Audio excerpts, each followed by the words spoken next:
Muitas pessoas aguardam para este mundo o cumprimento das promessas de Deus. Só que existem dois tipos de promessas que Deus faz ao ser humano. É claro que o cumprimento dessas promessas está condicionado à fidelidade da pessoa a Deus. Ou seja, para que as promessas de Deus se cumpram em nossas vidas, devemos permanecer fiéis a Ele. Só que existem dois tipos de promessas: aquelas que se cumprem ainda neste mundo, nesta vida terrena, e aquelas que só se cumprirão na eternidade. Por exemplo, das promessas que se cumprirão neste mundo, lemos aqui em Números capítulo 29, 23, versículo 19. Deus não é homem para que minta, nem filho do homem para que se arrependa. Porventura diria ele, não faria, ou falaria e não confirmaria? Então aqui é um exemplo de promessas que se cumprirão ainda nesse mundo. E também na eternidade, mas várias promessas que Deus faz na Bíblia. Existem até Bíblias de promessas, edições da Bíblia onde os trechos referentes às promessas de Deus aparecem destacados em tom de cinza. Então todas as promessas que Deus faz ao ser humano estão destacadas nessa Bíblia. Então são muitas promessas. E agora, existem as promessas que só se cumprirão na eternidade, depois que nós deixarmos esse mundo. Por exemplo, lá na carta aos Hebreus, capítulo 11, versículos 13 a 16, o escritor diz o seguinte, a respeito dos heróis da fé: todos estes morreram na fé sem terem recebido as promessas, ou seja, não receberam as promessas em vida, ainda nesse mundo. Mas vendo-as de longe, crendo-as e abraçando-as, confessaram que eram estrangeiros e peregrinos na terra, porque os que isto dizem claramente mostram que buscam uma pátria, e se na verdade se lembrassem daquela de onde haviam saído, teriam oportunidade de tornar. Mas agora desejam uma melhor, isto é, a celestial. Por isso também Deus não se envergonha deles, de se chamar seu Deus, porque já lhes preparou uma cidade. E nos versículos 39 e 40 do mesmo capítulo 11, o autor complementa: e todos estes, tendo tido testemunho pela fé, não alcançaram a promessa, provendo Deus alguma coisa melhor a nosso respeito, para que eles sem nós não fossem aperfeiçoados. E existem promessas que Deus cumpre em nossas vidas ainda nesse mundo, claro, dependendo da nossa fidelidade a Ele. Se nós permanecermos fiéis a Ele, ainda nessa vida terrena receberemos o cumprimento das promessas. Agora, outras promessas nós só receberemos na eternidade, quando nós já estivermos no céu, estivermos nas mansões celestiais. Alguns exemplos das muitas promessas que Deus faz ao ser humano, eu quero destacar aqui. Em Provérbios capítulo 30, versículos 7 a 9, diz o seguinte: duas coisas te pedi, não mas negues antes que morra. Afasta de mim a vaidade e a palavra mentirosa. Não me des nem a pobreza nem a riqueza. Mantém-me do pão da minha porção de costume, para que porventura, estando farto, não te negue e venha dizer: quem é o Senhor? Ou que, empobrecendo, não venha furtar e tome o nome de Deus em vão. Aqui fala sobre buscarmos o equilíbrio, buscarmos a moderação, para que Deus nos dê somente aquilo que for necessário para a nossa sobrevivência, para a nossa subsistência. Como podemos encontrar também lá na primeira carta de Paulo a Timóteo, capítulo 6, versículos 6 a 10. Mas a grande ganha piedade com contentamento, porque nada trouxemos para este mundo, e manifesto é que nada podemos levar dele. Tendo, porém, sustento e com o que nos cobrimos, estejamos com isso contentes. Mas os que querem ser ricos caem em tentação, em laço e muitas concupiscências loucas e nocivas que submergem os homens na perdição e ruína. Porque o amor ao dinheiro é a raiz de toda espécie de males, e nessa cobiça alguns se desviaram da fé e se traspassaram a si mesmos com muitas dores. Então, o apego desenfreado ao dinheiro, aos bens materiais, à prosperidade, fama, luxo, poder, ostentação, isso nos corrompe.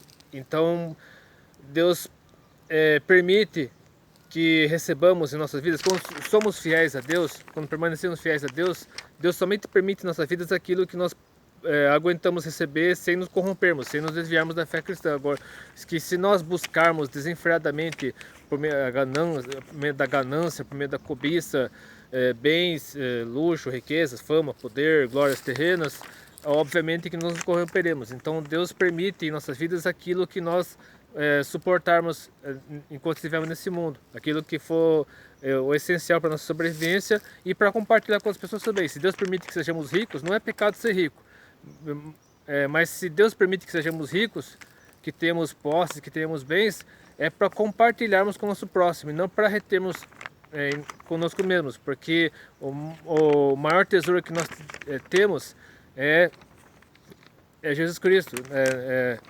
Por meio dele recebemos a promessa de nós morarmos com ele nos céus. E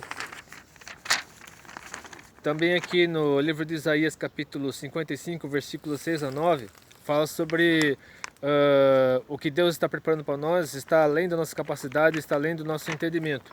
Buscai o Senhor enquanto se pode achar, invocai enquanto está perto. Deixe o ímpio o seu caminho, o homem maligno os seus pensamentos, e se converta ao Senhor, que se compadecerá dele. Torne para o nosso Deus, porque grandioso é em perdoar. Porque os meus pensamentos não são os vossos pensamentos, nem os vossos caminhos e os meus caminhos, diz o Senhor. Porque assim como os céus são mais altos do que a terra, assim são os meus caminhos mais altos que os vossos caminhos, e os meus pensamentos mais altos que os vossos pensamentos. Ou seja, existem 3 respostas que podemos receber de Deus a algo que nós queremos muito: sim, não ou espere. E quando Deus responde não, é porque ele é livramento da parte de Deus, porque aquilo que nós queríamos tanto poderia nos corromper, poderia nos afastar da presença dele, poderia fazer mal para nós mesmos e para outras pessoas. E lá na carta de Paulo aos Romanos, capítulo 12, versículos 1 e 2, fala também a respeito disso. Rogo-vos, pois, irmãos, pela compaixão de Deus, que apresenteis os vossos corpos em sacrifício vivo, santo e agradável a Deus, que é o vosso culto racional. E não sede conformados com este mundo, mas sede transformados pela renovação do vosso entendimento, para que experimenteis qual seja a boa, agradável e perfeita vontade de Deus. Então, a vontade de Deus é sempre melhor para nós. Deus quer somente o nosso melhor. Ele nos conhece desde nós nascermos. Deus é eterno, e por ser eterno, Ele nos conhece desde nós nascermos. E somente Ele, por ser eterno, sabe o que é melhor para nós, o que nós podemos suportar, o que nós podemos receber sem nos corrompermos, sem nos afastarmos da presença dele. O próprio Jesus, quando orou, quando ensinou a oração modelo para os seus discípulos, ele orou o seguinte, lá no Evangelho de Mateus, capítulo 6, versículos 9 a 13. Portanto, vós orareis assim: Pai nosso que está no céu, santificado seja o teu nome. Venha o teu reino, seja feita a tua vontade, não a nossa vontade, e sim a vontade de Deus, assim na terra como no céu. O pão nosso de cada dia dá-nos hoje, ou seja, aquilo que nós tivemos que receber nesse mundo, o que for suficiente para nossa subsistência, nossa sobrevivência. E perdoa as nossas dívidas, assim como nós perdoamos os nossos devedores. E não nos a tentação, mas livra-nos do mal, porque teu é o reino, o poder e a glória para sempre. Amém. E Deus deseja somente o melhor para nós, e desde que sejamos fiéis a Ele, receberemos dele somente aquilo que for bom, aquilo que for agradável, aquilo que for perfeito. Lá no livro do profeta Jeremias, capítulo 29, versículos 11 a 13, Jeremias falando aos que seriam exilados, o povo de Israel que seria exilado para a Babilônia. Ele fala sobre se casar, construir casas, procurar paz na cidade, e em seguida ele fala o seguinte: porque eu bem sei os pensamentos que tenho a vosso respeito, diz o Senhor, pensamentos de paz e não de mal, para vos dar o fim que esperais.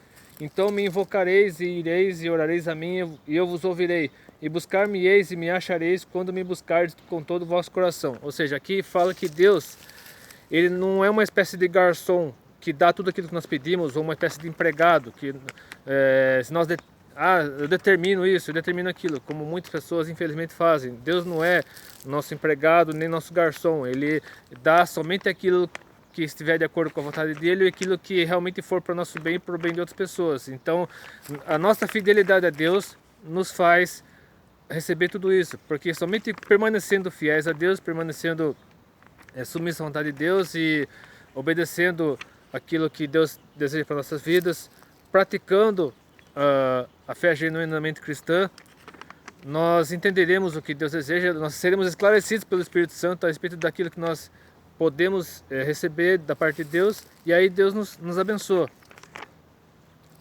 E no mesmo livro de Jeremias, capítulo 33, versículo 3, Deus diz o seguinte por meio do profeta: clama a mim e responder-te-ei, anunciar-te-ei coisas grandes e firmes que não sabes. Aqui Deus prometendo, mais uma das muitas promessas de Deus, de beneficiar o ser humano, claro, condicionado à fidelidade do ser humano a Ele. E temos também Jesus Cristo falando lá no Evangelho de Lucas, capítulo 12, versículos 22 a 31. Aqui é uma outra versão daquele texto que fala sobre ansiedade, sobre que está lá em Mateus 6. Aí no Evangelho de Lucas, capítulo 12, versículos 22 a 31, temos uma outra versão. E disse Jesus aos seus discípulos: portanto vos digo, não estejais apreensivos pela vossa vida sobre o que comereis, nem pelo corpo sobre o que vestireis. Mais é a vida do que o sustento, e o corpo mais do que as vestes. Considerai os corvos, que nem semeiam, nem cegam, nem têm despensa, nem celeiro, e Deus os alimenta. Quanto mais valeis vós do que as aves. E qual de vós, sendo solícito, pode acrescentar um corvo da sua estatura? Pois se nem ainda podeis as coisas mínimas, por que estáis ansiosos pelas outras? Considerai os lírios, como eles crescem, não trabalham nem fiam. E digo-vos que nem ainda Salomão, em toda a sua glória, se vestiu como um deles. E se Deus assim veste a erva que hoje está no campo e amanhã é lançada no forno, quanto mais a vós, homens de pouca fé. Não pergunteis, pois, que a vez de comer ou que a vez de beber, e não andeis inquietos, porque as nações do mundo buscam todas essas coisas, mas vosso Pai sabe que precisais delas. Buscai antes o reino de Deus, e todas essas coisas vos serão acrescentadas. E complementando isso, temos o apóstolo Paulo falando, na verdade o apóstolo Pedro, falando lá na sua primeira carta, capítulo 5, versículos 6 e 7. Humilhai-vos, pois, debaixo da potente mão de Deus, para que a seu tempo vos exalte, lançando sobre ele toda a vossa ansiedade, porque ele tem cuidado de vós. Então, tanto o texto do Evangelho de Lucas 12, 22 e 31, quanto da primeira carta de Pedro, capítulo 5, versículos 6 e 7, falam sobre a ansiedade, porque nós não devemos ser ansiosos.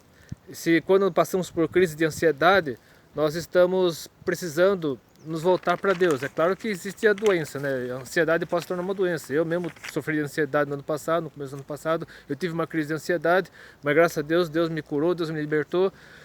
E nós não devemos ser ansiosos, nós devemos ser desesperados com relação ao futuro, ter medo do futuro, porque Deus tem somente o melhor para nós. E mesmo que não venhamos a alcançar neste mundo aquilo que nós tanto esperamos da parte de Deus, teremos algo muito melhor esperando por nós nas mansões celestiais, lá na eternidade. Então devemos ter essa esperança de que neste mundo receberemos, se nós permanecermos fiéis a Deus, obviamente, receberemos neste mundo aquilo que for para nosso sustento, para nossa sobrevivência, para nós podemos viver mesmo debaixo de perseguição, mesmo meio a pobreza, mesmo meio as dificuldades, mesmo meio as tribulações, temos o suficiente para nós nos mantermos nesse mundo. E quando Jesus voltar, quando nós formos levados desse mundo, nós teremos algo infinitamente melhor, infinitamente mais bonito, mais maravilhoso lá no céu. E no Evangelho de João, capítulo 10, versículo 10, fala sobre a vida abundante. Jesus falando o seguinte: o ladrão não vem senão a roubar, a matar e a destruir. Eu vim para que tenham vida e a tenham com abundância. Então, que vida abundante é essa? Aqui não fala especificamente sobre riquezas, sobre bens materiais, embora em muitos casos possa acontecer. Mas a vida abundante que esse texto mostra, fala sobre nós recebemos de Deus aquilo que for necessário, aquilo que for essencial para nós mantermos nesse mundo, mesmo em meio à dificuldade, mesmo em meio à pobreza, mesmo em meio às perseguições, mas nós receberemos de Deus tudo o que nós precisarmos para nos mantermos aqui nesse mundo, durante o período que estivermos nesse mundo, e lá na eternidade sermos premiados, sermos galardoados com o melhor que Deus dará a todos aqueles que vencerem, todos aqueles que permanecerem fiéis a Ele nesse mundo. sobre a esperança, a esperança, porque as promessas de Deus nos enchem de esperança. Então a esperança está descrita aqui na carta de Paulo aos Romanos, capítulo 8, versículos 18 a 25. Porque para mim tenho por certo que as aflições desse tempo presente não são para comparar com a glória que em nós há de ser revelada. Ou seja, aqui reconhece que nós sofremos tribulações, perseguições, angústia nesse mundo, mas o que vem depois, o que nós receberemos na eternidade será infinitamente melhor, está além da nossa compreensão. Porque a ardente expectação da criatura espera a manifestação dos filhos de Deus. Porque a criação ficou sujeita à vaidade, não por sua vontade, mas por causa do que a sujeitou, na esperança de que também a mesma criatura será libertada da servidão da corrupção para a liberdade da glória dos filhos de Deus. Porque sabemos que toda a criação geme e está juntamente com dores de parto até agora. E não só ela, mas nós mesmos que temos as primícias do Espírito, também gememos em nós mesmos, esperando a adoção, a saber, a redenção do nosso corpo. Porque em esperança somos salvos. Ora, a esperança que se vê não é esperança, porque o que alguém vê, como esperará? Mas se esperamos o que não vemos, com paciência o esperamos. E para terminar, eu quero falar aqui também mais dois textos. Primeiramente, da segunda carta de Paulo a Timóteo, capítulo 2, versículos 11 a 13. Palavra fiel é esta, que se morrermos com ele, também com ele viveremos. Se sofrermos, também com ele reinaremos. Se o negarmos, também ele nos negará. Se formos infiéis, ele permanece fiel. Não pode negar-se a si mesmo. Então esse aqui tem a ver com aquele texto que eu li no começo de Números 23, 19. E finalmente, para fechar aqui, temos essa exortação aqui na carta aos Hebreus, capítulo 10, versículo 23. Retenhamos firmes a confissão da nossa esperança, porque fiel é o que prometeu. Ou seja, se Deus prometeu, ele cumprirá. E se não cumprir neste mundo, nesta vida terrena, cumprirá na eternidade. Então, que esta mensagem possa encher seu coração de esperança, mesmo em meio às dificuldades, mesmo em meio às tribulações, aos problemas, até mesmo em meio à pobreza,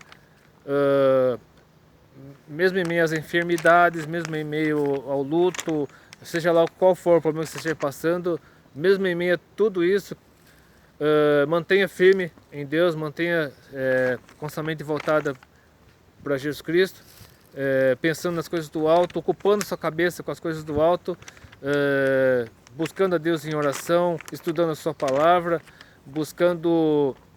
ouvindo somente músicas ou pregações ou qualquer outra coisa que ocupe a sua mente com coisas boas, que mantenha você próximo de Deus. Então, se esse vídeo fez diferença na sua vida, curta, compartilhe, seus favoritos, que Deus abençoe, e até depois, se quiser.